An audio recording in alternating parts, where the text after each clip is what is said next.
ठीक है, तो करंट ये मिल गया है क्या तुम लोग का? पीडीएफ, पीडीएफ बोल रहे हैं, प्रिंटेड मटेरियल। यस। यस। ठीक है, तो उसे बनाओ, कंप्लीट करो, और जहां जहां दिक्कत है उसे पूछो, ठीक है? तो पहले का जो पढ़े हैं उसमें कोई दिक्कत है अभी? हम्म, नो। ठीक है फिर। तो देखते हैं आगे, हम लोग का लगभग आज करंट खत्म ही हो जाएगा। इसमें दो टॉपिक बचा हुआ है, पोटेंशियोमीटर और ये पावर, इलेक्ट्रिकल पावर, ये सब चीजें क्या होती हैं। ठीक है, तो खत्म करते हैं इसको।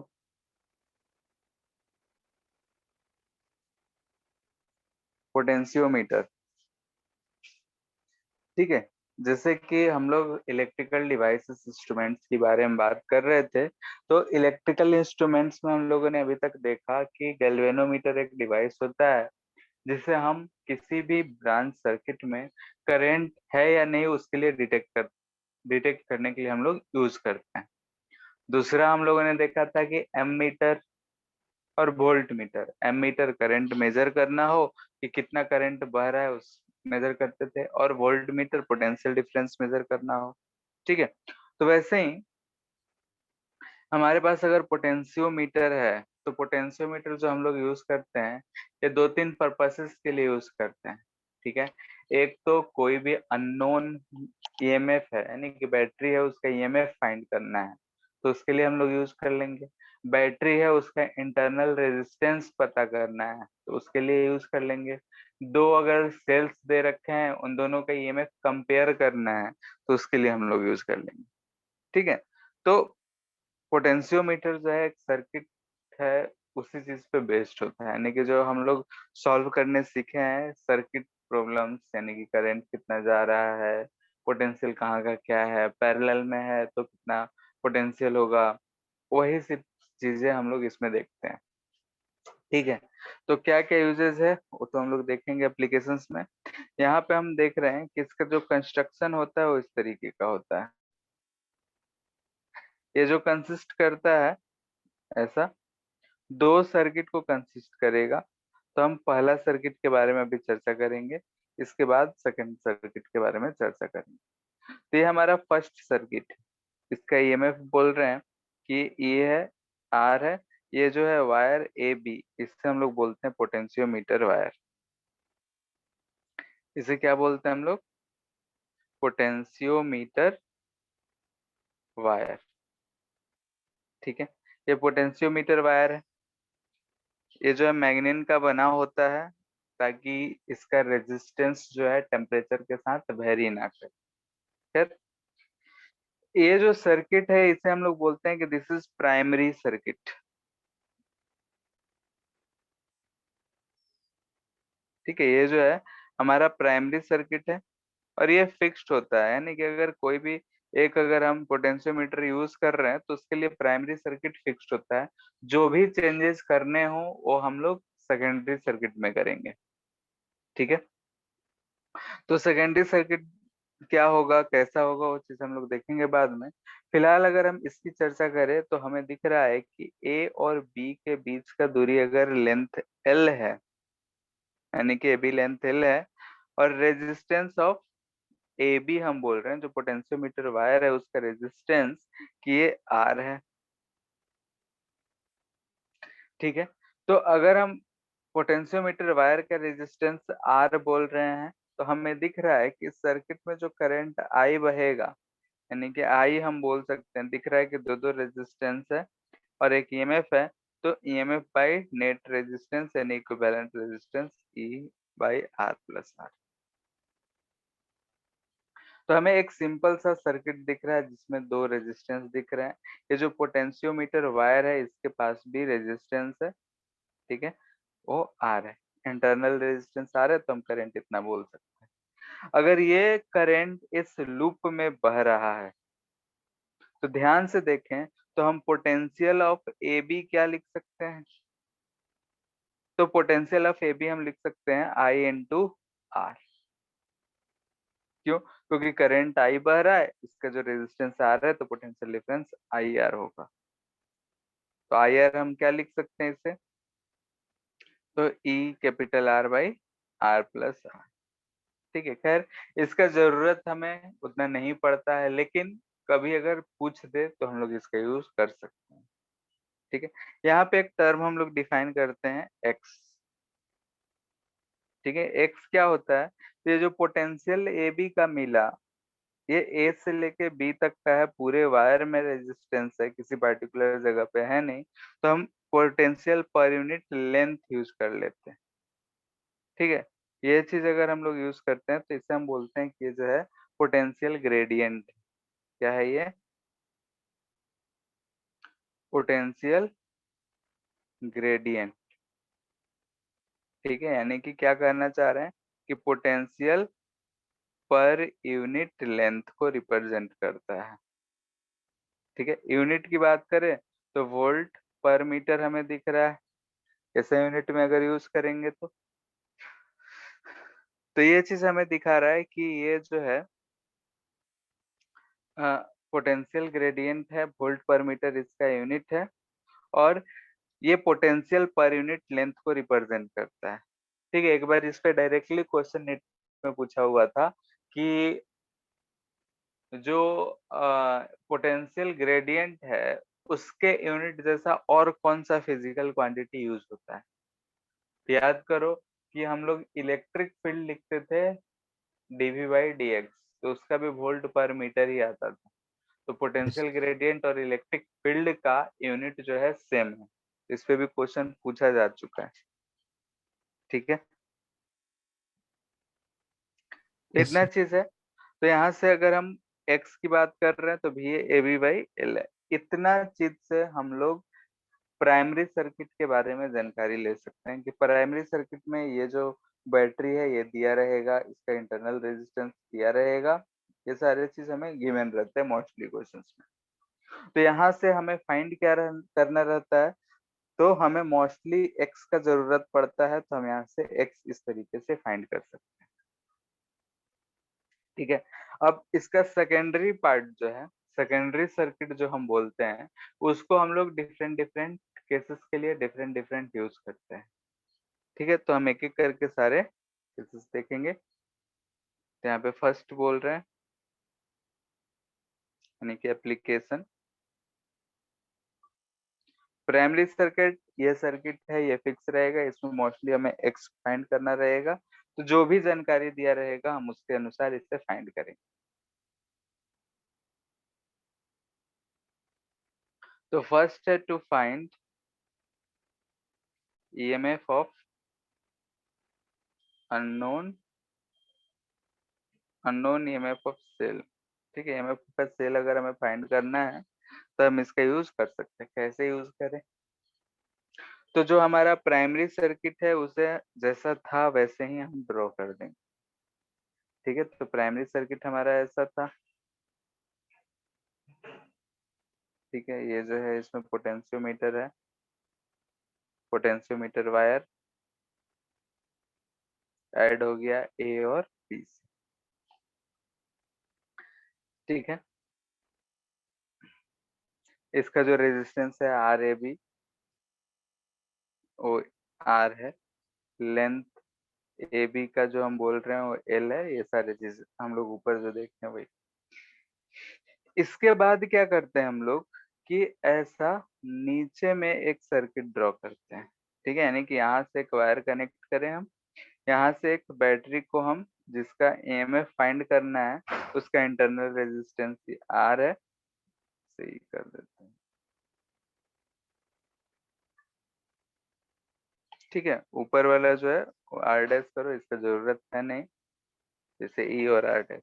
नीचे हमें ये ईएमएफ ई और ये आर पता करना है। हम यहाँ पे क्या करते हैं कि एक जॉकी लगाकर एक गैल्वेनोमीटर से ऐसे कनेक्ट कर देते हैं। ठीक है, ये स्विच है, लेट्स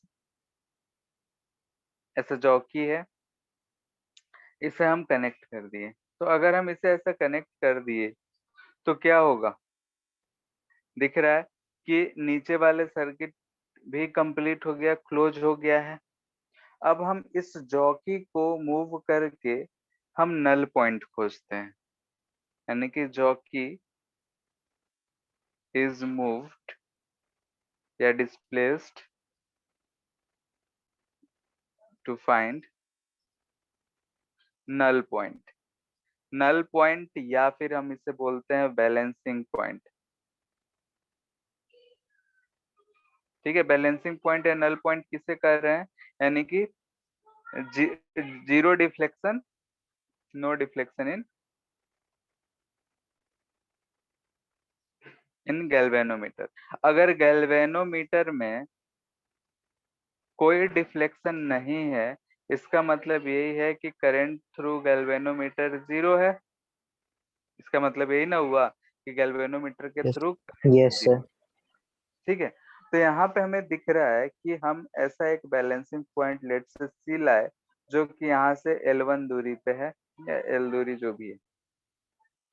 तो हम देख रहे हैं कि इसमें जो है गैल्वेनोमीटर में करंट जीरो है, यानी कि वही करंट इसमें बहता है और वो क्या है, जीरो है। ठीक है, तो ये जो नीचे वाला सर्किट है इसे हम लोग बोलते हैं, ये सब जो नीचे वाला सर्किट है इसे हम बोलते हैं सेकेंडरी।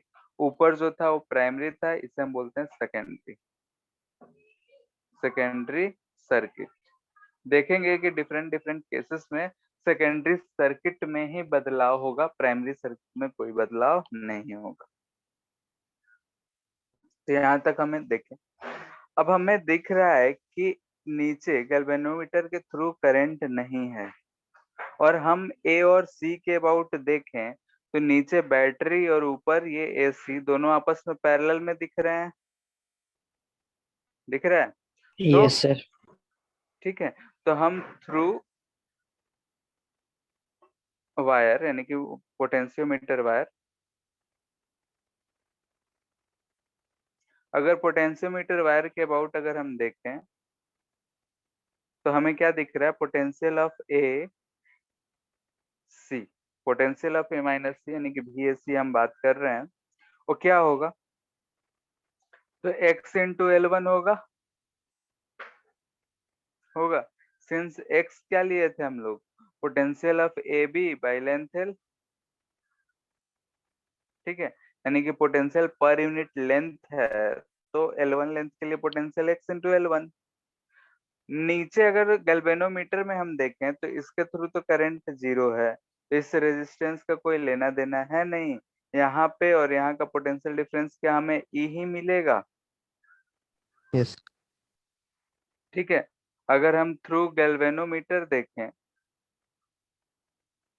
यानी गैल्वेनोमीटर वाले पार्ट में देखेंगे तो वहां से हमें दिख रहा है कि वी ए बी जो है वो ई दिख रहा है। ठीक है, यानी कि हम देखें इस पॉइंट का पोटेंशियल ए है तो यहाँ का भी पोटेंशियल यही रहेगा, करंट है नहीं तो यहाँ का भी पोटेंशियल जो सी का है वही रहेगा।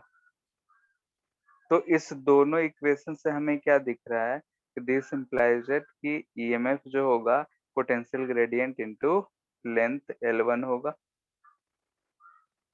ठीक है, अब L1 लेंथ लिखे, L लेंथ लिखे, L2 जो भी लिखे, यहाँ पे हम L1 ले रखे हैं तो x इंटू एल। तो यहाँ पे हमें x जो था प्राइमरी सर्किट से हमने सॉल्व कर लिया, इसमें x पे सेकेंडरी सर्किट से कोई लेना देना नहीं हुआ। क्यों, क्योंकि करंट इससे बह नहीं रहा है, तो ऊपर वाला सर्किट अलग, नीचे वाला सर्किट अलग दिख रहा है, क्योंकि यहाँ से करंट बह ही नहीं रहा है, बस क्लोज्ड कर दिया गया है लेकिन करंट बह नहीं रहा है।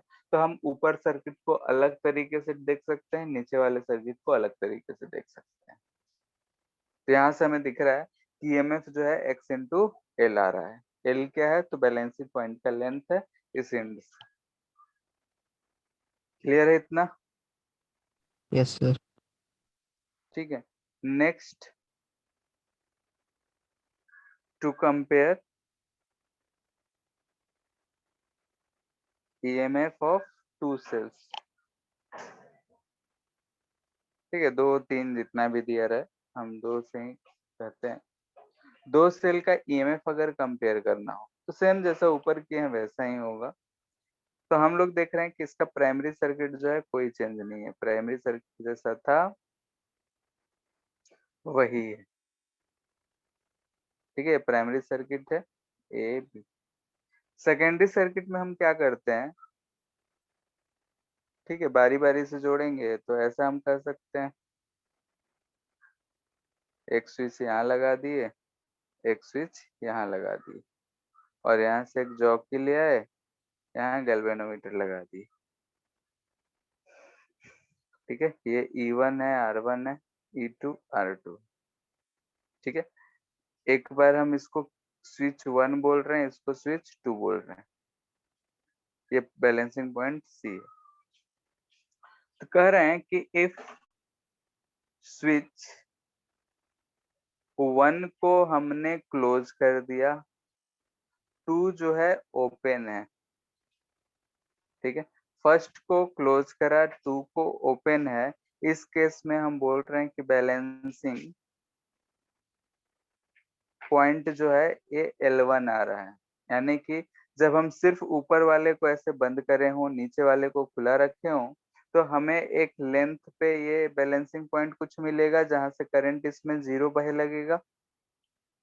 ठीक है, तो यहाँ से हमने करा, तो क्या ये ऊपर वाले सर्किट जैसा ही दिख रहा है? नीचे वाला तो ओपन है, यस इससे सर। कोई लेना देना है नहीं। तो यहाँ से हम बोल सकते हैं कि E1 जो आएगा वो क्या आएगा, X इंटू L1 आएगा। अब क्या किए, अगेन हम स्विच जो है 1 को ओपन कर दिए, ठीक है, और 2 को क्लोज कर दिए। इस केस में हमें क्या दिखेगा कि इसमें बैलेंसिंग पॉइंट हम कोई दूसरा लेंथ मिलेगा, लेट से कि L2 पे आ रहा है। तो इस केस में ये ऊपर वाला जो है ओपन है, ये क्लोज हो गया।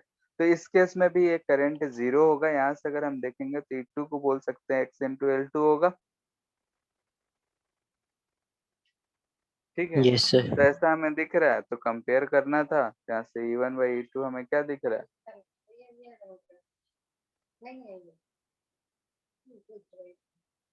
तो E1 by E2 equal to क्या मिलेगा, L1 बाई L2।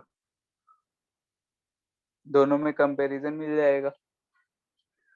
ठीक है, यहाँ से भी अगर कोई एक EMF पता हो तो दूसरे का हम लोग वैल्यू फाइंड कर सकते हैं। खैर, फाइंड करने को तो हम ऐसे भी कर सकते हैं। क्लियर है? सर जॉकी को हम कहीं भी लगा सकते हैं, वो ए बी में। हाँ, जॉकी क्या होता है कि एक तार है, ठीक है, इसके ऊपर ऐसा स्लाइडिंग टाइप का रहता है। ठीक है, इस तरीके का शेप रहता है, इसके तार है, उस पे हम लोग मूव कर सकते हैं। ठीक है, टच हुए मूव कर सकता है इसमें। ठीक है, यस सर। जैसे तार में टच ही रहेगा। जैसे कर सकते हो ना कि ट्रेन का ऊपर देखे हो कि वो बिजली वाला टच रहता है इंजन के ऊपर, यस सर। यस तो सर। वैसा ही है, वो टच है, मूव करता है। तो वैसे ही इसमें भी टच है, जिसे हम मूव करा सकते हैं। तो मूव करा के हम बैलेंसिंग पॉइंट लाएंगे गैल्वेनोमीटर में, डिफ्लेक्शन जहाँ 0। क्लियर है? Yes sir. Third point, to find internal resistance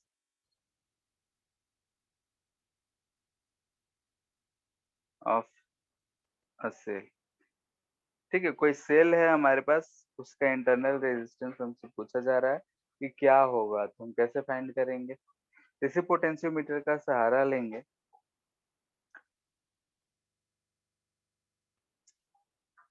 ठीक है, तो हम पोटेंशियोमीटर का सहारा लेने से पहले एक सर्किट यूज होता है, तो उसके बारे में हम चर्चा कर लेते हैं। ठीक है ना, नोट पॉइंट ही हम करके लिख दे रहे हैं।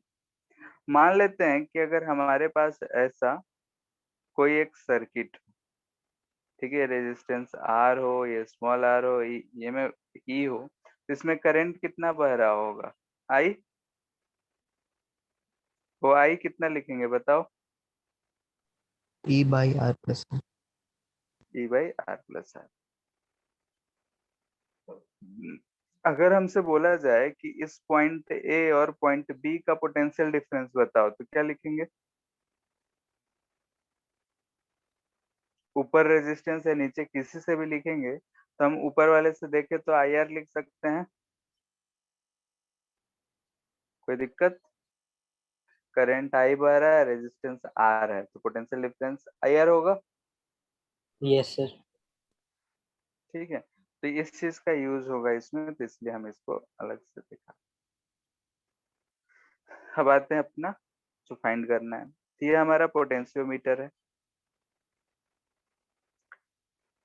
ठीक है, यहाँ पे ये पोटेंशियोमीटर वायर हो गया ए और बी। अब हम इसमें सर्किट क्या ड्रॉ करते हैं, इसका जो सेकेंडरी सर्किट होता है वैसा होता है।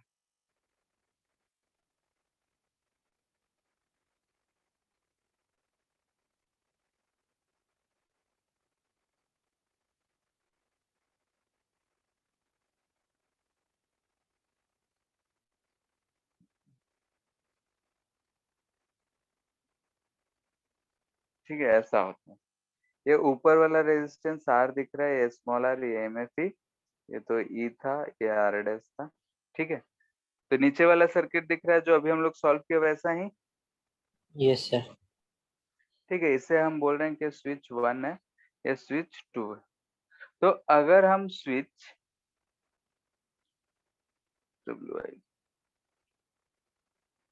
वन को ओपन रख रहे हैं, 2 को क्लोज कर दिए, ठीक है, तो इस केस में बैलेंसिंग कुछ आएगा। तो यहाँ पे ध्यान से देख के बताओ कि E का वैल्यू क्या x इंटू एल वन होगा। दिस इम्प्लाइज दैट E का value x into L one, क्योंकि ऊपर वाला खुला है, नीचे वाले को बंद किए, तो अभी यही चीज तो कर रहे थे हम लोग बार बार। Yes. ठीक है, सेकेंड केस क्या करते हैं हम लोग, 1 एंड 2 बोथ आर क्लोज्ड। ठीक है, सेकेंड केस क्या किए कि दोनों को ही हम क्लोज कर दिए, ये भी क्लोज कर दिए, ये भी क्लोज कर दिए। और इस केस में बैलेंसिंग हमें आ रहा है, बैलेंसिंग पॉइंट एट L2। ठीक है, बैलेंसिंग पॉइंट कितने पे आ रहा है, L2 दूरी पे आ रहा है। L2 दूरी पे बैलेंसिंग आ रहा है, तो बैलेंसिंग यानी गैल्वेनोमीटर से करंट जीरो। गैल्वेनोमीटर से करंट जीरो यानी कि हम बोल सकते हैं यहाँ से तो कोई करंट नहीं बह रहा होगा। लेकिन थोड़ा बहुत दिमाग लगाएं, तो ये जो हमारा सर्किट दिख रहा है और हम यहाँ पे पी क्यू बोल दें, तो अंदर में हमें एक ऐसा करंट बहता हुआ दिख रहा है, क्योंकि अंदर भी एक क्लोज सर्किट बन रहा है, जैसा कि हम लोग अभी ऊपर सॉल्व किए थे। Yes sir. ठीक है, तो इसमें हमें क्या दिख रहा है कि for this circuit, this secondary circuit, इस सेकेंडरी सर्किट के लिए हमें क्या दिख रहा है, ध्यान से देख के बोलना है कि इसमें जो करंट आई बह रहा होगा, सर्किट फिर से एक बार बना देते हैं ताकि ऐसा हमें दिख रहा है। ठीक है, ये कनेक्शन है, ये P है, ये Q है, ये R है, ये MF है, ये R। तो इसमें हमें करंट जो I बह रहा होगा वो इधर ही सिर्फ बह रहा होगा, इधर नहीं जाएगा ना ही इधर जाएगा, क्योंकि इधर से जो करंट आ रहा है वो जीरो है, और इधर जो करंट जा रहा है वो भी जीरो है। ठीक है, तो जो करंट बहेगा वो सिर्फ इसी में बहेगा। Yes sir. तो यहाँ से हम बोल सकते हैं आई क्या होगा, E by R plus R, यानी भी पी क्यू अगर हम लिखेंगे तो E R by R plus are.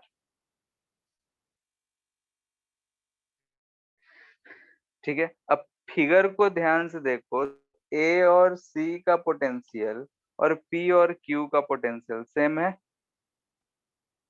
Yes. ठीक है, तो इस केस में अगर हम लिखना चाहें कि वी ए सी जो होगा वो कितना होगा, तो वी ए सी इंटू हम एक्स इंटू एल टू लिख सकते हैं वायर के थ्रू। ठीक है, क्योंकि इसका पोटेंशियल डिफरेंस x है, अगर ये लेंथ l है तो x इंटू एल इसका पोटेंशियल डिफरेंस हो जाएगा, x potential per unit length. तो हमें तीन इक्वेशंस दिख रहे हैं, 1 2 एंड 3। तो फ्रॉम 1 2 एंड 3 हम क्या लिख सकते हैं,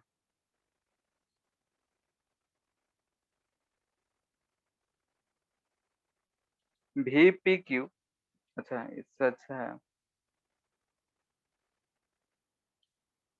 ऐसे लिखते हैं, छोड़ो। हियर फ्रॉम फिगर, फिगर को ध्यान से देखें और बोलें कि क्या पोटेंशियल ऑफ डिफरेंस ऑफ ए और सी पी क्यू के बराबर है, यस। पैरेलल में है। तो भी ए सी जो होगा भी पी क्यू के बराबर है, पैरेलल हमें दिख रहा है, पैरेलल कॉम्बिनेशन है तो पोटेंशियल सेम होता है। यानी कि हम क्या लिख सकते हैं यहाँ पे, E R by R plus R is equal to X into L two. एक ई का वैल्यू जो है वो एक्स इंटू एल वन था, यानी कि X into L one R by R plus R, इसमें से हमें स्मॉल आर फाइंड करना है।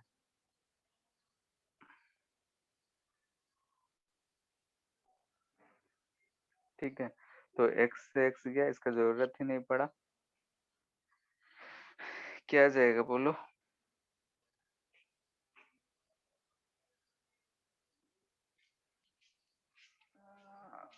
L one by L two लिख सकते हैं। दिस implies that कि r is equal to r L1 by L2 minus 1।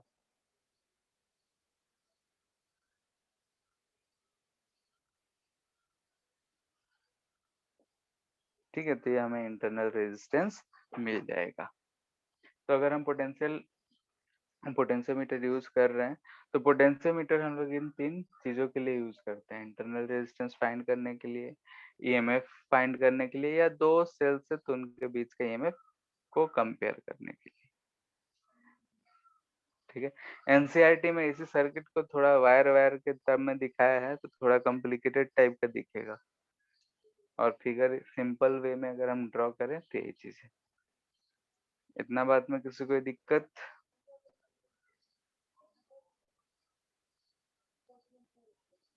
बोलो। No sir. नो। ठीक है, तो एक क्वेश्चन करते हैं।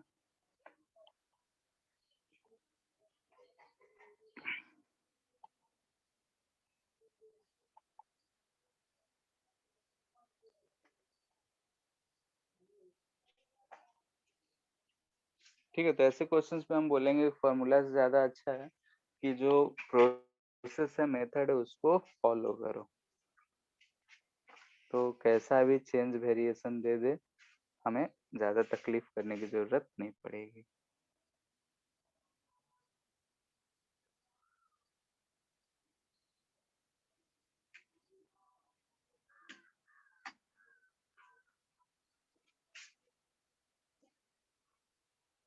सर ऊपर वाले सर्किट में रेजिस्टेंस नहीं है। नहीं, नहीं दे रखा है। 2 वोल्ट बोल रहा है ये कि 1 है, ये जो वोल्ट है 1.5 वोल्ट है, ये स्मॉल आर है, 9.5 ओम है। फॉर की वन, यानी कि की वन जो है स्विच क्लोज रहेगा, तो इसके लिए L1 जो आ रहा है 76.3 सेंटीमीटर है, for both closed.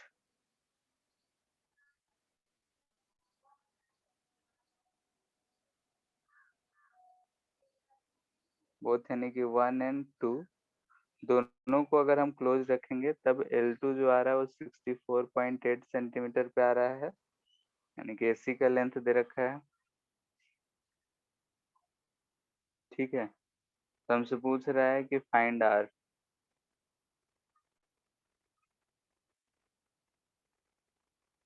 Small r का वैल्यू क्या होगा ये बताएं।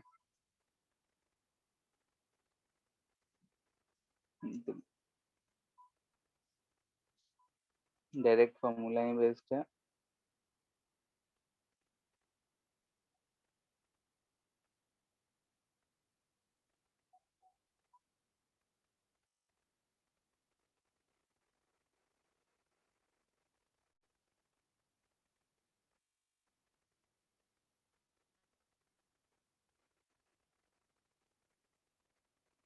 आ गया पहला,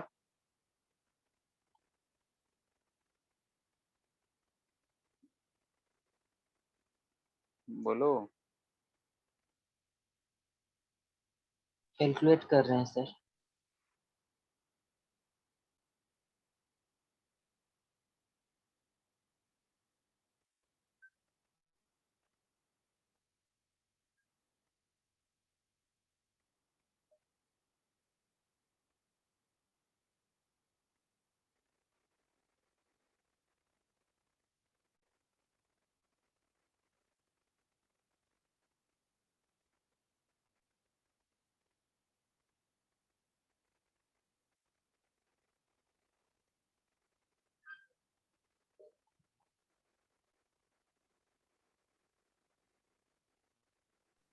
सर 1.6 ओम।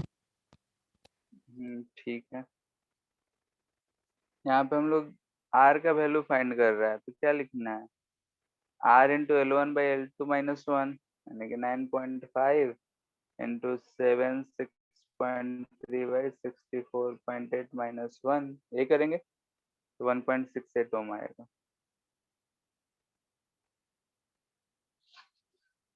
सेकेंड जो फिगर दे रहा है, ऐसा फिगर है, ये स्मॉल आर है, E2 का वैल्यू 1.02 है, E1 का वैल्यू नहीं दे रखा है, AB 1 मीटर है, नल पॉइंट बोल रहा है 51 सेंटीमीटर है जब K को ओपन रख रहे हैं तब, यानी कि स्विच जब ओपन है तो नल पॉइंट कितने पे आ रहा है? 51 सेंटीमीटर पे। तो हमें पहला फाइंड कर रहा है कि फाइंड पोटेंशियल ग्रेडियंट। ठीक है, पोटेंशियल ग्रेडियंट यानी एक्स का वैल्यू पूछ रहा है। सेकेंड ईएमएफ E1, ठीक है, यानी कि E1 जो है ऊपर लगा हुआ है वो कितना है ये पूछ रहा है। And third when K is closed, ठीक है, जो स्विच K है उसे हम क्लोज कर दिए, तो बोल रहा है कि विल नल पॉइंट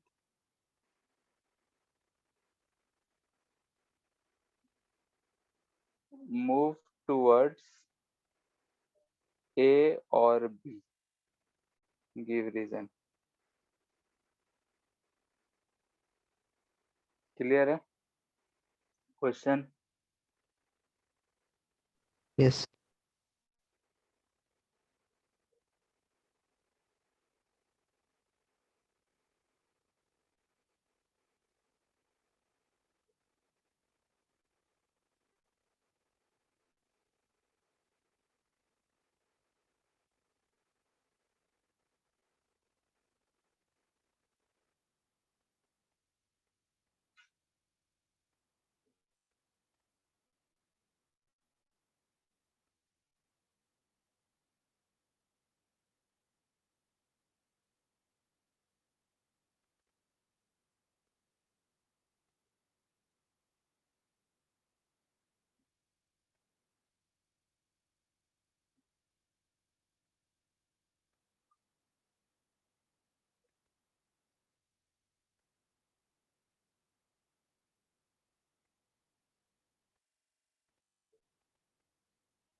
आ गया।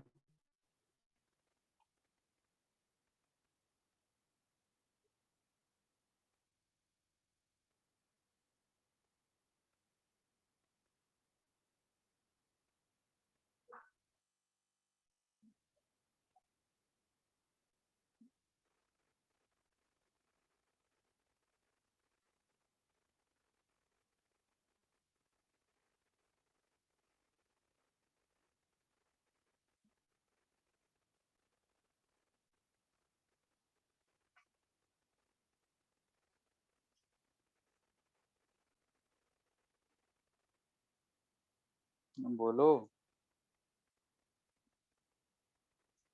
फर्स्ट आया क्या? नो। पहले क्या बोल रहा है कि के जब ओपन है और नल पॉइंट L1 51 पे आ रहा है, यानी कि L1 बोल रहा है 51 सेंटीमीटर। इस केस में भी करंट थ्रू गैल्वेनोमीटर तो जीरो, यानी कि हमारा जो ब्रांच है उसमें करंट जीरो ही बह रहा है। तो जीरो बह रहा है, इसका मतलब ये हुआ कि E2 जो होगा वो x इंटू L1 होगा, दिख रहा है? जैसे हम लोग पहले क्वेश्चन किए, पहला वाला जो केस किए थे वही चीज है, नीचे स्विच दे दिया, उससे क्या फर्क पड़ता है? ठीक है, तो यहाँ से हमें x जो मिलेगा वो क्या मिलेगा, E2/L1। E2 क्या दे रखा है, 1.02, और L1 है 51। ये कितना आ रहा है, यहाँ से अगर हटाएंगे तो नीचे 100, 0.02 वोल्ट पर मीटर, यही आ रहा है। Yes sir. ठीक है, तो ये आ रहा है हमारा x 0.02 वोल्ट पर मीटर, तो ऐसे सोचना है। अब हमें पूछ रहा है कि E1 का वैल्यू क्या होगा, तो ध्यान से देखें तो ऊपर हमें कोई रेजिस्टेंस नहीं बोल रखा है, तो अगर हम इसका पोटेंशियल बोलना चाहते हैं तो इस A और B के बीच में ही रेजिस्टेंस है, यानी कि इस वायर में ही सिर्फ रेजिस्टेंस है। तो अगर इस वायर में रेजिस्टेंस है, तो जो अगर potential difference of A B अगर हमें पता हो तो E1 का वैल्यू हमें मिल जाएगा। दिख रहा है? तो सेकेंड क्वेश्चन हम क्या बोल सकते हैं, E1 और कुछ नहीं, पोटेंशियल ऑफ ए बी होगा। ठीक है, अगर हमें पोटेंशियल ग्रेडियंट पता है और लेंथ ऑफ ए बी पता है, तो हम x into length A B बोल सकते हैं। Length A B 1 metre question में दे रखा है, तो 0.02 यानी कि 0.02 वोल्ट होगा। क्लियर है? यस।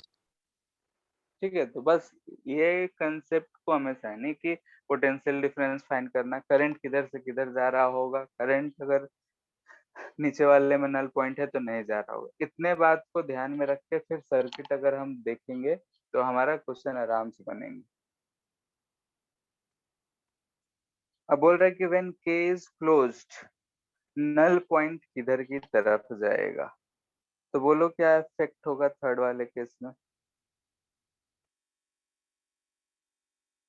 अभी भी जो है इस वाले ब्रांच से कोई करंट जा रहा है क्या, नहीं जा रहा है, तो इस इंटरनल रेजिस्टेंस स्मॉल आर का कोई इफेक्ट रोल है ही नहीं। नहीं। अगर स्विच को हम क्लोज कर भी देते हैं तो भी कोई फर्क नहीं पड़ने वाला है।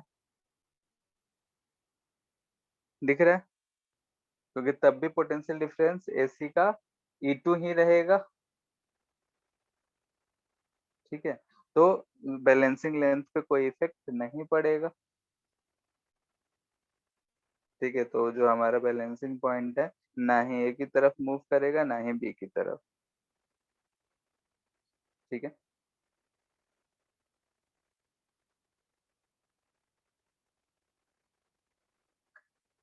होमवर्क है एनसीईआरटी का क्वेश्चन नंबर 22, 23 एंड 24, ये क्वेश्चन कर लेना है, थर्ड चैप्टर का है। तो 3.22, 3.23, 3.24 करेंट इन्हीं सब पे बेस्ड है। ठीक है, बोर्ड में आता है तो इसलिए ध्यान से इसे कर लेना है। ठीक है, यस सर। नेक्स्ट हम लोग देखते हैं हीटिंग इफेक्ट।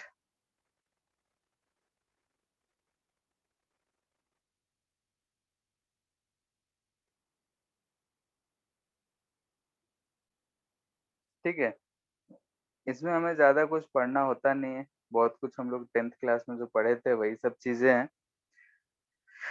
हीटिंग इफेक्ट या फिर जूल्स हीटिंग इफेक्ट भी बोलते हैं।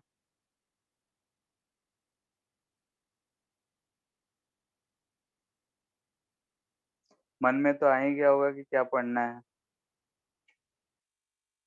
ठीक है, जैसे कि अगर हम लोग बात माने कि अगर हमारे पास एक रेजिस्टेंस है, इस रेजिस्टेंस में ऐसा करंट जा रहा है, तो हम जानते हैं current higher to lower potential जा रहा है।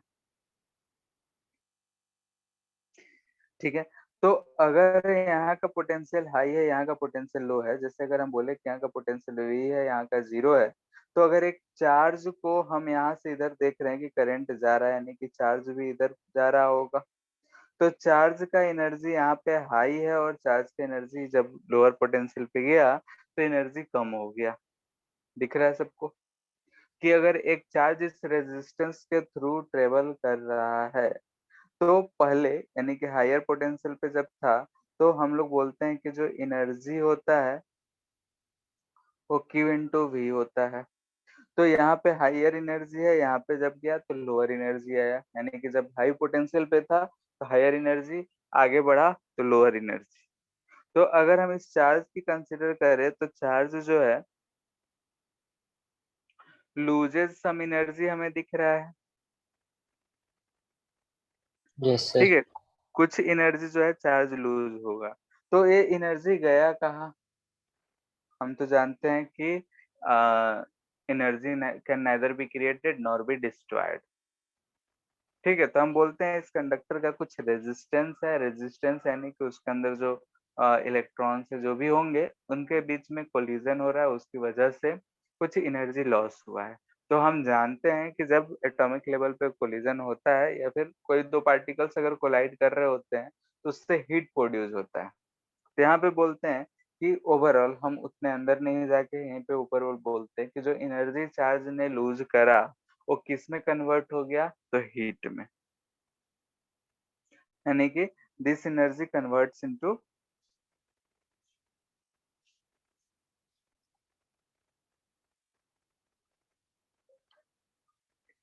Heat, converts in the form of, ऐसा लिखते हैं,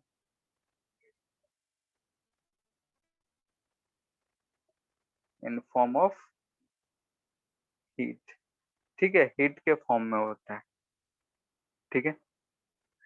अब ये चूंकि करंट की वजह से होता है तो इसे थर्मल एनर्जी भी बोल देते हैं, क्योंकि हीट है तो थर्मल हम लोग लगा देते हैं, इलेक्ट्रिकल एनर्जी बोल देते हैं। क्लियर है? yes, ये चीज बोल।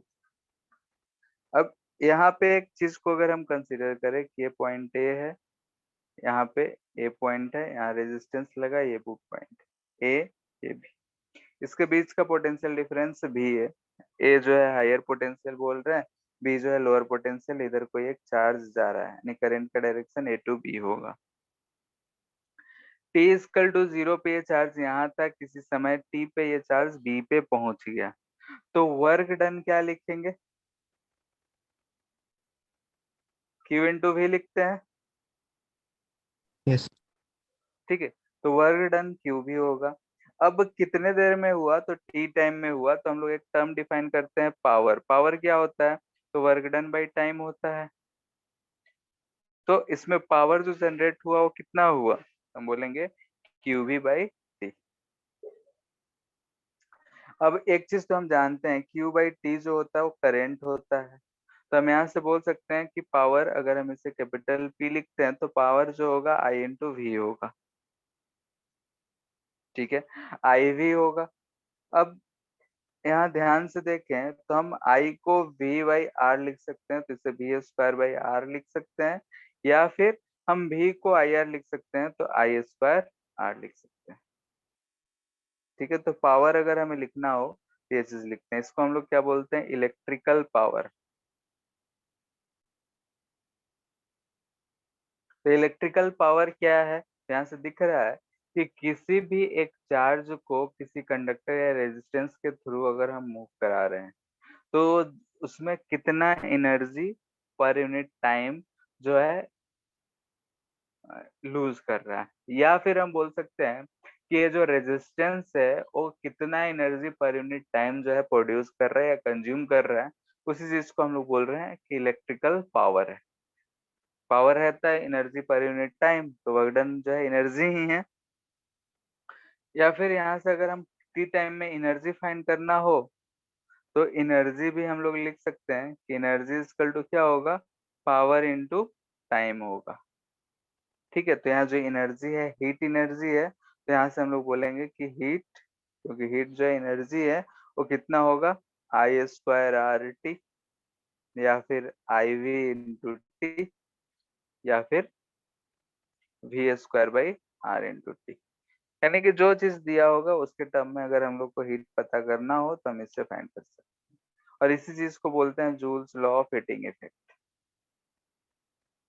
ठीक है। यानी कि जूल्स कहते हैं कि अगर किसी कंडक्टर के थ्रू हम करंट पास करें, उसके पास रेजिस्टेंस है, तो उसमें हीट डेवलप होगा, और वो हीट जो होता है directly proportional to square of current होता है, डायरेक्टली प्रोपोर्शनल टू आर होता है, और जितनी देर तक हम करंट पास करेंगे उतना ही ज्यादा हीट डेवलप होगा।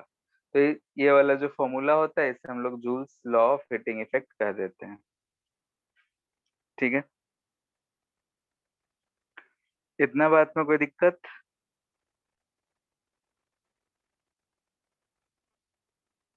बोलो।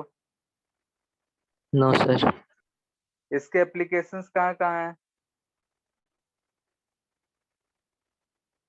आयरन हीटर,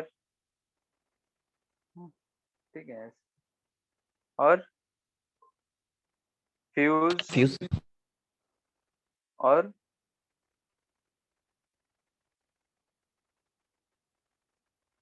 हीटिंग इफेक्ट के कहाँ कहाँ यूजेज है? अच्छा, आयरन लोहा तुम लोग समझ लोगे। आयरन ही बोलते हैं ना कि और कुछ बोलते हैं जो प्रेस करते हैं हम लोग? यस। लोहा, ठीक है, ये वो लोहा मत समझना। ठीक है, हीटिंग इफेक्ट में, फ्यूजेज में, एटसेट्रा। ठीक है, तो इन सब जगहों पे हम लोग इसको यूज करते हैं। ठीक है, फिलामेंट बल्ब जो जलता है उसमें भी हीटिंग इफेक्ट ही होता है। जो हम लोग बल्ब जलाते हैं उसमें टंगस्टन का फिलामेंट रहता था, टंगस्टन हीट होता था, उससे मिलता था। ठीक है, बल्ब, ये सारे चीज हीटिंग इफेक्ट के ऊपर ही एक्ट करते हैं। इसमें एक कमर्शियल यूनिट यूज होता है, वो सबको पता है? Kilowatt hour. Kilowatt hour. ठीक है, तो यूनिट ऑफ हीट की अगर हम बात करते हैं तो इसे हम लोग जूल में यूज कर सकते हैं। 1 कैलोरी इजकल टू कितना जूल? कैलोरी में यूज करें तो 4.2 यूज करते हैं, एक्चुअली में होता है 4.18 जूल। कन्वर्जन पता है ना सब? यस। ठीक है, commercial unit,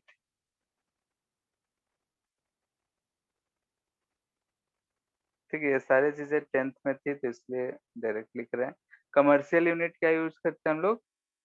kilo watt hour, जिसे हम लिखते हैं KWH। ठीक है, किलो वाट आवर। और 1 किलो वाट आवर बराबर क्या होता है जूल में? 3.6 इंटू 10 पावर 6। ठीक है, यहाँ पे 1 किलो है तो 10⁻3। ठीक है, वाट तो वाट है, आवर को अगर हम सेकेंड में कन्वर्ट करें तो 60 × 60 इतना जूल होगा। ठीक है, वाट पर सेकेंड जूल होता है, ये जो मिलेगा वाट पर सेकेंड मिलेगा, और वाट पर सेकेंड क्या होता है? जूल होता है।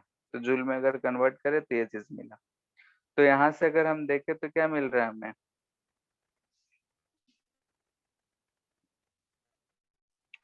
6 6 36, 3.6 इंटू 10⁻6।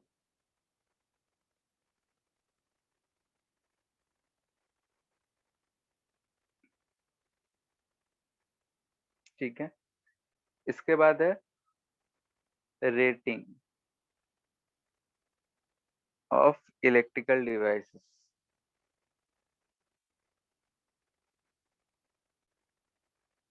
ठीक है, रेटिंग, रेटिंग कहने का मतलब है जैसे कि अगर हमें कोई बल्ब दे रखा है, अगर हम मार्केट में बल्ब खरीदने जाएं तो उसमें 9 वोल्ट, 12 वोल्ट ऐसा कुछ लिखा रहता है। तो लेट से हम बोल रहे हैं कि 100 वाट 220 वोल्ट लिखा हुआ है। ठीक है, 100 वाट 220 वोल्ट लिखा हुआ है, तो इसका मतलब क्या हुआ? तो ये जो 100 वाट है ये क्या है? तो ये पावर कंज्यूम्ड दिखा रहा है। ठीक है, और ये क्या है? Potential difference. ठीक है, अगर हम 220 पोटेंशियल डिफरेंस पे इस बल्ब को जलाएंगे तो ये पावर कंज्यूम, वाट यानी कि 100 जूल पर सेकेंड कंज्यूम करेगा। ठीक है, तो यहाँ पे इसका मतलब क्या हुआ कि it will consume 100 joule of energy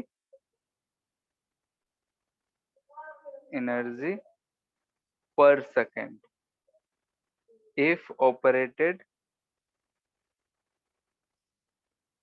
at 220 volt. यानी अगर 220 वोल्ट पे हम इसे लगाएं तो 1 सेकेंड में ये 100 जूल जो है कंज्यूम करेगा। ठीक है, तो ये किसी भी कोई सा भी अगर हम लोग डिवाइस खरीदने जाते हैं तो उस पे ये चीज लिखा हुआ रहता है।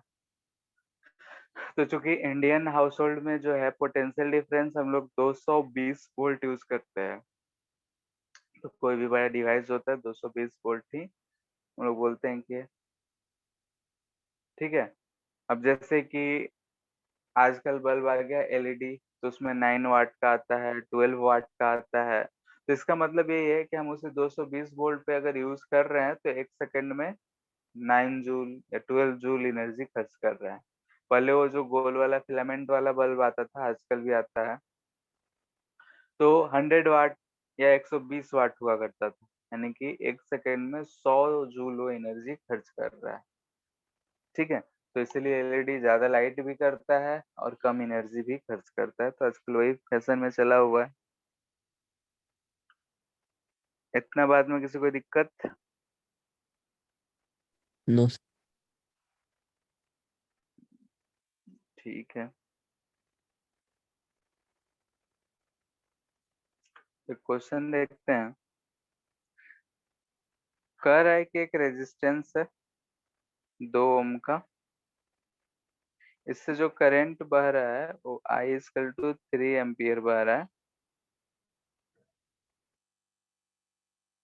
For 2 second. ठीक है, करंट जो है 2 सेकेंड के लिए बह रहा है, तो एनर्जी कंज्यूम्ड क्या होगा?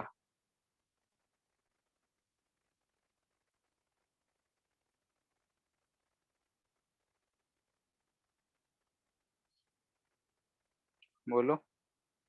36 जूल। 36 जूल। क्या करेंगे? आई स्क्वायर आर इंटू टी, यानी कि 2 का स्क्वायर इंटू 3 इंटू 2, ये ना आएगा? सर करंट 3 एम्पियर है। अच्छा सॉरी, तो ये हम भी कहें 36 जूल। ठीक है, अगर हम बोले कि यही करंट ऐसा है और इससे करंट जो बह रहा है ये 2t बह रहा है, टी यानी कि यहाँ पे करंट जो है क्या है, फंक्शन ऑफ टाइम टी है, तो फॉर 5 सेकेंड, 5 सेकेंड के लिए बह रहा है ये, तो हमें पूछा जा रहा है कि एनर्जी कंज्यूम्ड क्या होगा। इस केस में क्या बोलेंगे? आई जो है वेरिएबल है टाइम के साथ साथ,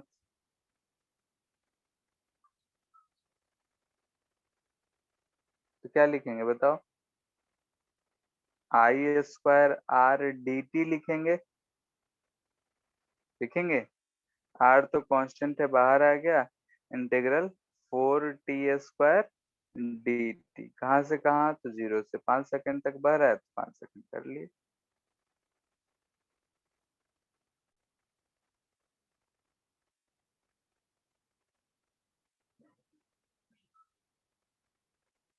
एक सौ पच्चीस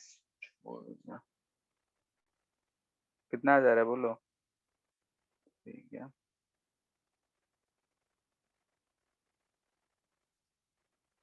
500,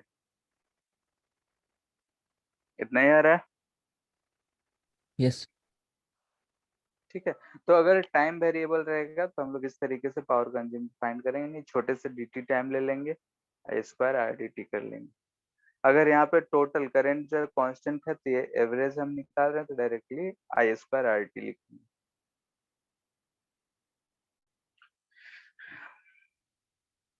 ठीक है, थ्योरी में इसमें कुछ है नहीं, बस अब इसे देख लेते हैं क्या क्या है। ये 10 वोल्ट है, ये 4 ओम है, ये 2 ओम है, ये 6 ओम है, ये 3 ओम है। ठीक है, find power in each resistance, find consumed in each resistor.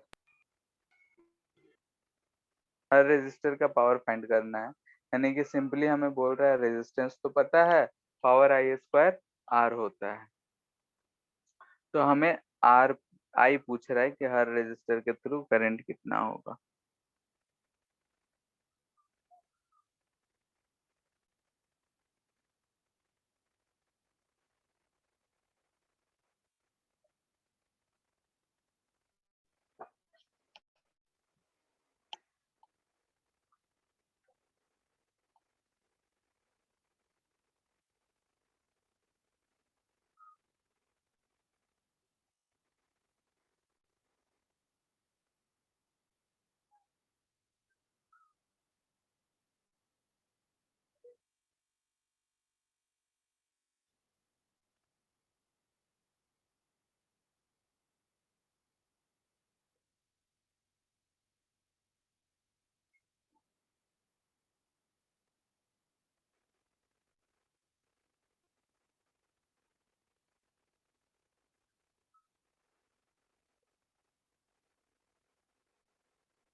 बोलो।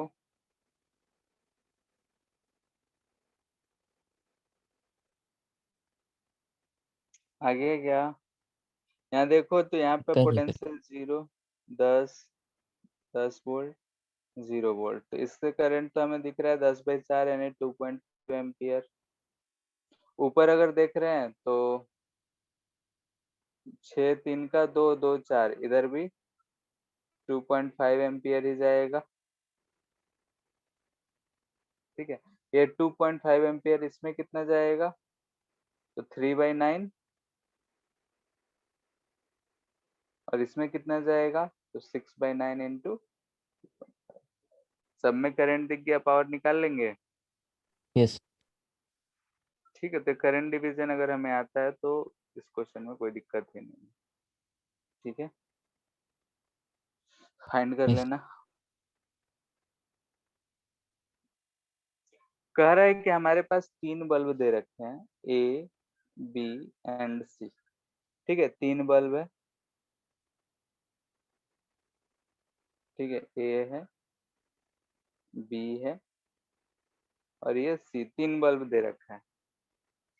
तीनों का रेटिंग दे रखा है हमें, ये जो है 200 वाट 220 वोल्ट है, इसका रेटिंग है 100 वाट 220 वोल्ट, और इसका है 50 वाट 220 वोल्ट।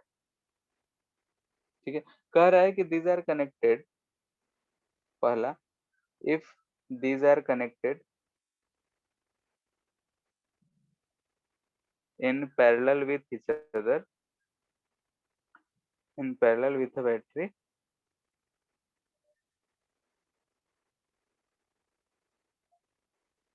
of 220 volt. ठीक है, एक बैटरी 220 वोल्ट है, उससे कनेक्ट है, तो पूछ रहा है कि which one will glow brighter and which one will glow डल।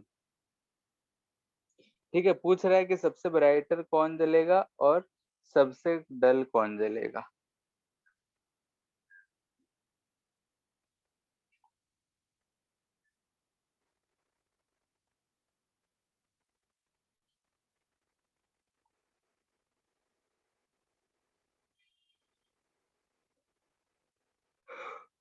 बोलो।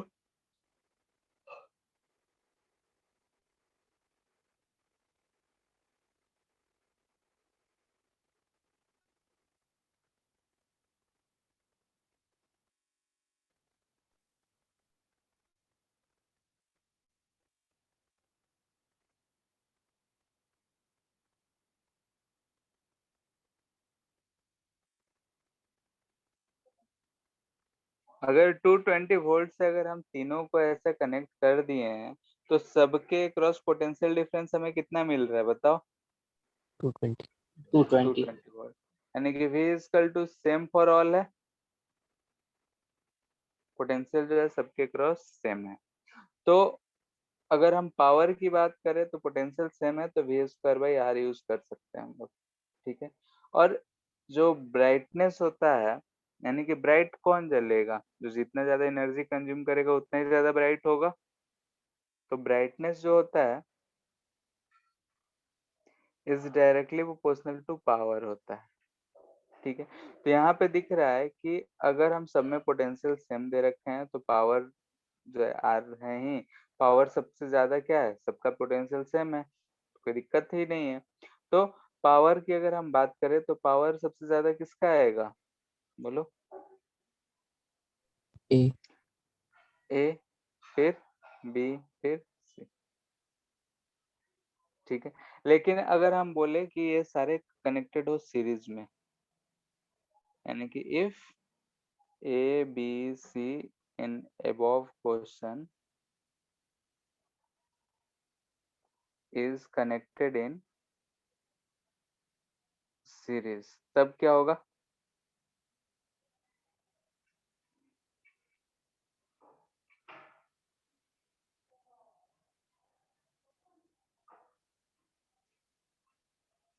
बोलो क्या होगा? इस केस में क्या पोटेंशियल सबके क्रॉस सेम रहेंगे? नहीं नहीं. रहेगा, ठीक है। तो क्या पावर सबका जो प्रिंटेड है वही कंज्यूम कर रहा होगा? वो तो रेटिंग है कि हाँ सबके क्रॉस 220 वोल्ट होगा तब जाके उतना पावर कंज्यूम करेगा। यहाँ सबके क्रॉस पोटेंशियल डिफरेंस सेम नहीं होगा तो पावर कंज्यूम तो सबका अलग अलग होगा। तो इस केस में क्या करेंगे, देखेंगे कि करंट जो है, करंट क्या सबके साथ सेम बह रहा है? Yes. करंट तो सेम है। और पावर जो होता है आई स्क्वायर आर होता है, यानी कि हम इस केस में देख सकते हैं कैसे कि power is directly proportional to resistance, जिसका रेजिस्टेंस ज्यादा होगा उसका पावर ज्यादा होगा। अब हमें रेटिंग दे रखा है, पावर और वोल्ट दे रखा है, तो power V square by R लिखते हैं। तो भी अगर सब में सेम था, पावर अगर देखें तो यहाँ से हमें दिख रहा है power is inversely proportional to are.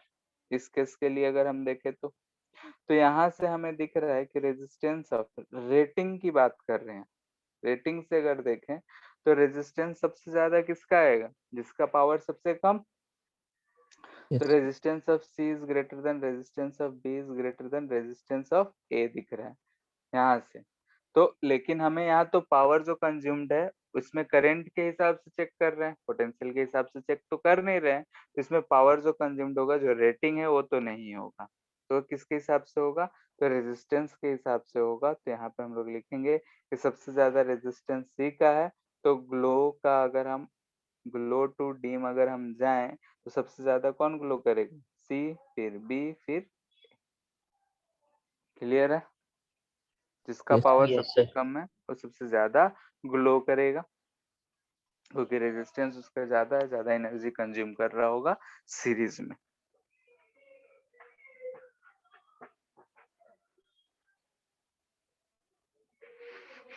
ठीक है, तो ऐसे से क्वेश्चन रहेंगे पावर पे बल्ब वाले। तो इसमें वही देखना है कि पावर पोटेंशियल कांस्टेंट है, करंट कांस्टेंट है, ठीक है। पोटेंशियल जो रेटिंग है उसके हिसाब से पोटेंशियल दिख रहा है, अगर हम करंट के हिसाब से देखें तो पावर सबका अलग अलग आ रहा है।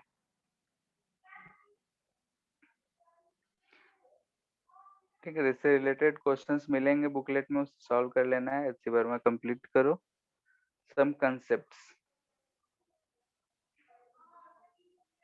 ठीक है, कुछ कंसेप्ट्स इन सब चीज पे जो एक्सप्लेन होते हैं। पहला, बल्ब जो है फ्यूजेस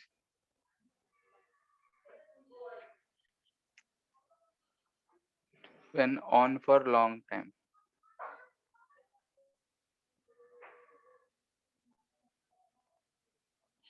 ठीक है, जैसे देखे होगे कि घर में वो जो पुराना वाला बल्ब होता था, ज्यादा लंबे देर तक अगर हम जलते हुए छोड़ देते हैं तो जो है क्या होता है कि वो फ्यूज हो जाता है। ऐसा क्यों, एक्सप्लेन कर सकता है कोई? ओवर हीटिंग की वजह से। तो ओवर हीटिंग होता है, उससे क्या इफेक्ट होता है? टूट जाता है फिलामेंट। ठीक है, हीट प्रोड्यूस होगा, हीट प्रोड्यूस होगा तो फिलामेंट क्या होगा, पिघल जाएगा। फ्यूज कर जाएगा। ठीक है, फ्यूज कर जाएगा। तो हम लोग देखते हैं कि लॉन्ग टाइम से क्या होगा, हीट होगा, हीट करने से रेजिस्टेंस जो है इंक्रीज करेगा। ठीक है, रेजिस्टेंस इंक्रीज करेगा, ये भी होगा और फ्यूज भी हो जाएगा, एंड फिलामेंट गेट्स मेल्टेड। ठीक है,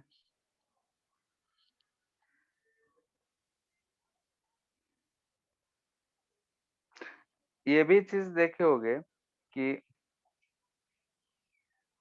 ये तो उल्टा, बहुत लंबे समय तक अगर हम यूज करते हैं तो बल्ब जो है डल ही जलने लगता है, ऐसा होता है? यस। बोलो, ऐसा क्यों होता है?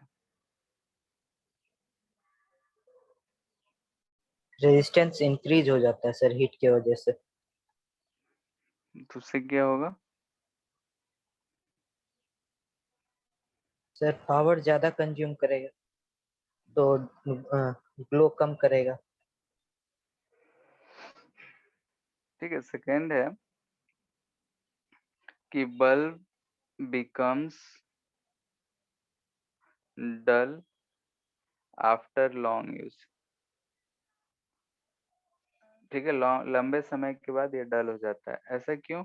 तो हमें दिख रहा है कि हीट होगा, एक तो हीट होगा, प्लस अगर हीट हो रहा है तो ऑक्सीडाइज भी होगा।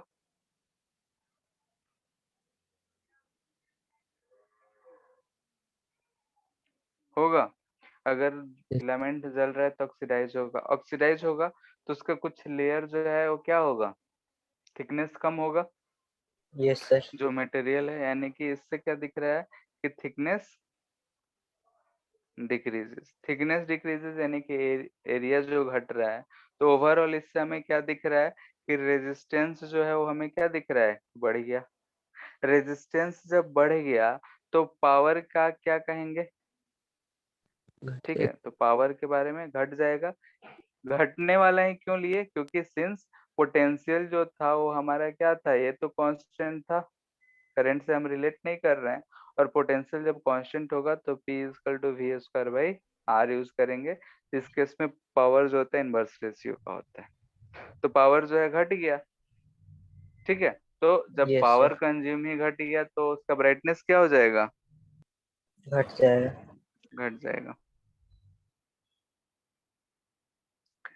एक चीज और देखे होगे कि अगर हम लोग, जैसे कि रूम में बल्ब जल रहा है, ठीक है, अच्छा खासा लाइट दे रहा है, अगर हम उस रूम में फ्रीज या कूलर या फिर एसी ऐसे हैवी पावर वाले कोई भी डिवाइस हम चालू करते हैं तो ब्राइटनेस थोड़ा डल हो जाता है, कम जाता है, यस सर।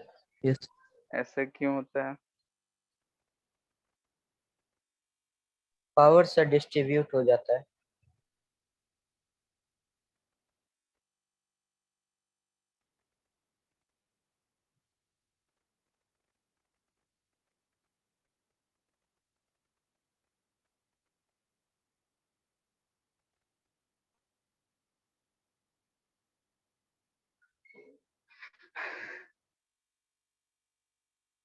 ठीक है, इसमें क्या होता है कि पावर का तो है ही कि भाई पावर घटा होगा इसलिए ब्राइटनेस घटा है। तो पावर घटा कैसे? फिर रेजिस्टेंस बढ़ गया। वोल्टेज के वजह से सर। ठीक है, वोल्टेज, रेजिस्टेंस, वही सब चीजें हैं, देख लेते हैं। सही कह रहे हो। ठीक है, जैसे कि हम यहाँ पे बोल रहे हैं कि ये बल्ब है, ये भी पोटेंशियल है, ये इसका इंटरनल रेजिस्टेंस कुछ आर है, इसके अक्रॉस जो है पोटेंशियल 220 वोल्ट है, जो भी है सेम है, ठीक है। ये बल्ब जल रहा था। अब अगर हम इसके अबाउट में हम बोलें कि यहाँ पे एक हीटर है, इसे हम कनेक्ट करें तो क्या होगा? तो फर्स्ट केस में अगर हम लोग देखते हैं, यहाँ का अगर रेजिस्टेंस ये R है, ठीक है, तो जब हम स्विच को ऑन कर देंगे तब वो रेजिस्टेंस पे क्या इफेक्ट पड़ेगा? एक ये है, अगर ओपन है यानी कि अगर हम स्विच को ऑन नहीं किए हैं तब क्या हमें दिख रहा है कि करंट जो बह रहा है वो V/R+R बह रहा है, ठीक है। yes, यानी कि पोटेंशियल ऑफ, अगर हम ये दोनों पॉइंट्स ए बी बोल दें तो ए बी हम बोल सकते हैं IR होगा, यानी कि VR/R+R, ये चीज हो, ठीक है। इतना कोई दिक्कत? अगर हम इस पॉइंट से देखें तो इस पॉइंट से हम बोल सकते हैं कि VAB इक्वल टू क्या होगा? V-I/R होगा, यानी कि इस स्मॉल r के टर्म में हम बोल सकते हैं इसमें से अगर करंट I बह रहा था तो इतना होगा। लेकिन अगर हम K को स्विच क्लोज कर देते हैं, ठीक है, स्विच को बंद कर दिए, स्विच को जैसे ही बंद किए तो हीटर का भी रेजिस्टेंस जो R डैश है वो बहुत ज्यादा है R से। R इक्विवेलेंट अगर हम फाइंड करेंगे तो क्या लिखेंगे? R'/R/R और ये जो होगा लेस देन क्या आएगा? स्मॉल r के से कम होगा, क्योंकि जब हम लोग पैरेलल में दो चीजें कनेक्ट करते हैं, घर में जो भी चीजें कनेक्टेड होती हैं पैरेलल होती हैं, तो पैरेलल में जब भी होगा तो छोटे वाले से ही छोटा आता है, तो ये R इक्विवेलेंट जो है R से कम आ रहा है। तो इस केस में अगर हम I डैश लिखना चाहते हैं तो V/R इक्विवेलेंट प्लस R लिखेंगे। तो यहाँ से हमें दिख रहा है कि इस वाले से और इससे कि करंट में I डैश और I में नीचे वाला R इक्विवेलेंट जो है घट गया, तो करंट I डैश क्या हो जाएगा? बढ़ जाएगा, yes,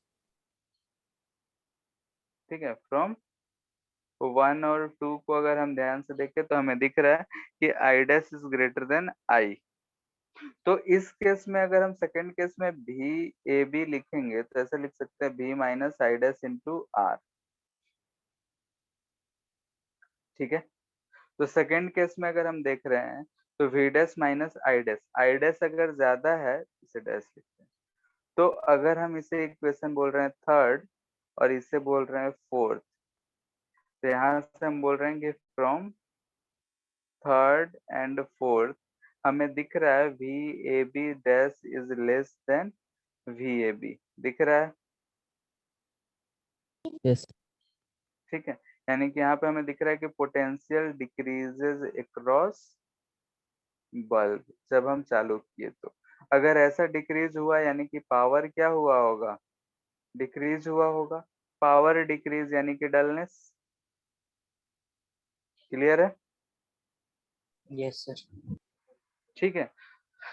तो यहाँ पे हमें क्या सीखे कि अगर हम लोग स्विच को ऑन करते हैं हैवी अप्लायंस के, तो क्या होता है कि चूंकि पैरेलल में कनेक्टेड होता है तो जो हमारा पहले से कनेक्टेड बल्ब था उसके अक्रॉस जो टोटल पोटेंशियल था वो थोड़ा घट जाता है, ठीक है। 220 वोल्ट था वो 220 नहीं रह जाता है, ठीक है। ऐसा क्यों होता है? तो हम देख रहे हैं कि जो हाई एनर्जी वाला है तो वो ज्यादा ही एनर्जी कंज्यूम करेगा, ज्यादा खींचने लगता है, तो इस वजह से ऐसा होता है, ठीक है। करंट पे इफेक्ट पड़ता है। एक चीज और है, अगर हमें लंबे दूर तक पावर भेजना हो तो हम लोग हाई वोल्टेज करंट यूज करते हैं। Yes sir. yes, ऐसा क्यों? सर कुछ सर कंज्यूम हो कुछ जाता है डिस्टेंस के बाद कंज्यूम हो डिस्टेंस की जाता है। वजह से।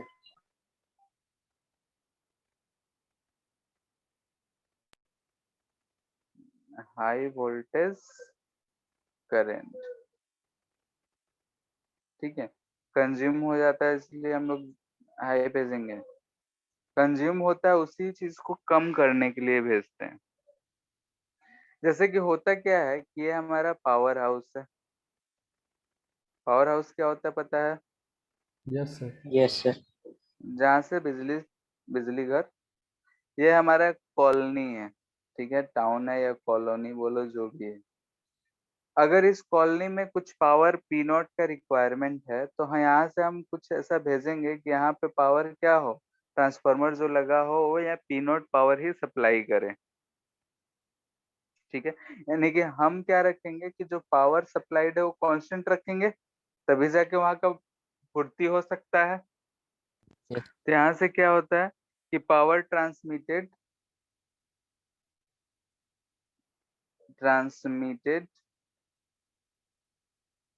Late be equal to P naught, ठीक है। लेट हम मान लेते हैं कि जो पावर ट्रांसमिटेड है वो पी नॉट है, ठीक है। अब हम यहाँ से उड़ा के हवा में या पैकेट में बंद करके ट्रक में लाद के तो भेजेंगे नहीं, वायर के थ्रू ही भेजते हैं, यस ठीक है। सर। अब वायर के थ्रू भेजते हैं तो यहाँ से इसमें वायर है, लेट से यहाँ पे एक वायर हम लगा दिए, इस वायर में ऐसा खंभा पे है, इसमें से करंट आई बह रहा है, इसके बीच का पोटेंशियल डिफरेंस भी है, वायर है तो जरूर इसका कुछ ना कुछ रेजिस्टेंस भी रहेगा। खैर, पावर हमें कांस्टेंट भेजना है तो वी आई हम लिख सकते हैं, ठीक है। तो करंट यहाँ से हमें क्या दिख रहा है, पी नॉट बाई वी, इस तो हमें दिख रहा है एक चीज। दूसरा, हम लोग हीट लॉस की अगर हम बात करते हैं, हीट लॉस, तो हीट लॉस जो होगा वो आई स्क्वायर आर होगा, इसमें से करंट आर बह रहा है, ठीक है। Yes. तो हम पूरे के बीच में देखेंगे करंट जो है कांस्टेंट है, तो इसलिए आई आई स्क्वायर आर यूज कर रहे हैं। तो आई जो है पी नॉट बाई वी है, तो पी नॉट बाई वी का स्क्वायर हम लोग लिख सकते हैं। यहाँ से हमें दिख रहा है कि हीट जो है वो क्या है, P naught square R by V square, ठीक है। यानी कि हमें जो हीट लॉस दिख रहा है वो inversely proportional to square of voltage आ रहा है, ठीक है। यानी कि अगर हम इस दो एंड्स का पोटेंशियल डिफरेंस जितना ज्यादा रखेंगे उतना ही कम हमारा हीट लॉस होगा, Yes. ठीक है। तो इसी वजह से हम लोग क्या करते हैं कि सर स्क्रीन एक ऑफ मिनट, होगी। हाँ एक मिनट,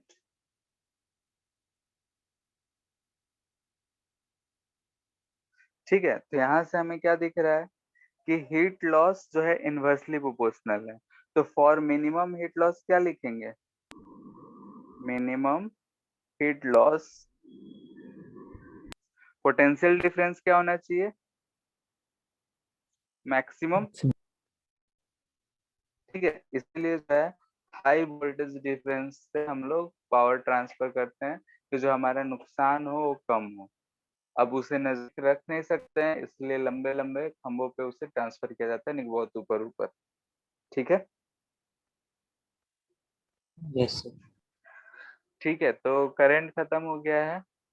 और जैसे कि फ्यूजेस और हाउस होल्ड में सर्किट कैसे होते हो 10th क्लास में पढ़े थे, 12th में हमें पढ़ना नहीं है, लेकिन अगर नहीं जानते होगे तो एक बार फिर से 10th का बुक, कोई छोटा भाई हो तो पढ़ सकते हो या फिर पीडीएफ लेके देख सकते हो, नहीं समझ में आए तो पूछ सकते हो। क्लियर है? Yes sir. तो बुकलेट और एच सी वर्मा करंट का खत्म करो, जहाँ भी जो डाउट हो उसे पूछ लो, ठीक है। तो नेक्स्ट वीक से यानी नेक्स्ट क्लास से मैग्नेटिज्म शुरू करेंगे हम लोग, ठीक है। तो बना लो, अगर डाउट होगा तो उसे हम लोग एक क्लास में डिस्कस कर लेंगे, Yes, और sir. नहीं होगा तो आगे शुरू करेंगे, ठीक है।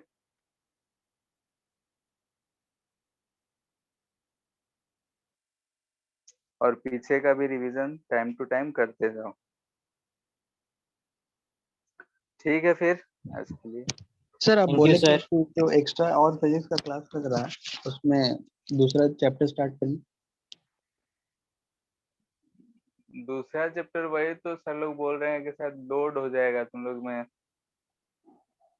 कर पाओगे कि नहीं, कर लोगे? सर उसमें भी सर वही पढ़ा रहे हैं, आपका पढ़ाया हुआ है। Yes sir. तो सिर्फ बोर्ड लेवल में कैसे लिखा जाता है वही ना बता रहे हैं। सर यस वो सर, थोड़ा लिखने ज्यादा डिटेल में सर, वो प्रोसेस जो होता है बीच वाला। हाँ, तो वही जैसे बोर्ड में क्या क्या लिखना होता है, लेट ये सब चीज करके हम तो यस सर। जैसे लिखते हैं तो आधा चीज बोल देते हैं, सब लिखते नहीं है। तो सब कर लोगे अपने से? यस सर, बना के यस तो लिख लेंगे।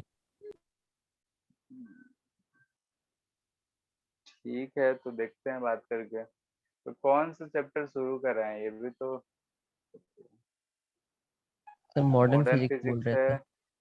हाँ, तो ये मॉडर्न फिजिक्स में वही है, थोड़ा बहुत इलेक्ट्रोमैग्नेटिक वेव, थोड़ा बहुत का जरूरत है। और रे ऑप्टिक्स है तो